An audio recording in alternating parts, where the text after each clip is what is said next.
మద్యం తెచ్చిన దరిద్రమో ఏంటో క్రాస్ చెక్ చేసుకోవాలి. రాష్ట్ర రోడ్డు భవనాల శాఖ మంత్రి బీసీ జనార్దన్ రెడ్డి స్వగ్రామమైన నంద్యాల జిల్లా బనగానపల్లి మండలం యనకండ్లలో దారుణ ఘటన ఆలస్యంగా వెలుగులోకి వచ్చింది.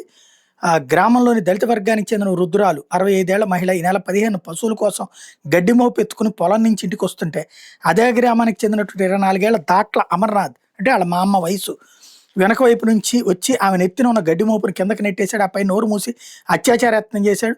ఈ ప్రయత్నంలో వృద్ధురాలి ఛాతీ శరీరం మీద గాయాలయ్యాయి. ఆమె గట్టిగా కేకలు వేయడంతో అటుగా వెళ్తున్నట్టు మధ్యలో ఇటు గట్టిగా అరవడంతో అమర్నాథ్ వృద్ధురాలి మీద దాడి చేసి పరారయ్యాడు. ఈ ఘటన ఇంట్లో కుటుంబ సభ్యులకు చెప్పలేక వృద్ధురాలు తీవ్ర మనోవేదనకు గురైంది. అవమాన భారంతో వారం పాటు మానసిక బాధను అనుభవిస్తూ అన్నపానీయాలు మానేసింది. దీంతో అస్వస్థతకు గురై ఈ నెల 22న మృతి చెందింది.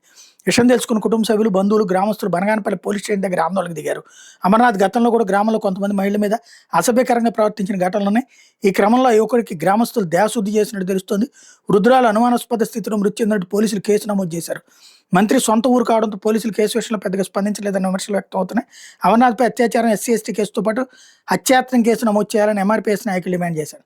ఖచ్చితంగా ముందెట్టంటోని కాళ్ళు ఎరగదని పబ్లిక్ అందరు ఎదురుగుని ఇప్పుడు వాళ్ళని వీళ్ళని రాజకీయాలతో తీసుకొచ్చి నడిపిస్తున్నారు కదా. నిజంగా ఎట్లాంటి దరిద్రులు కాల్చి చంపినా తప్పులేదు.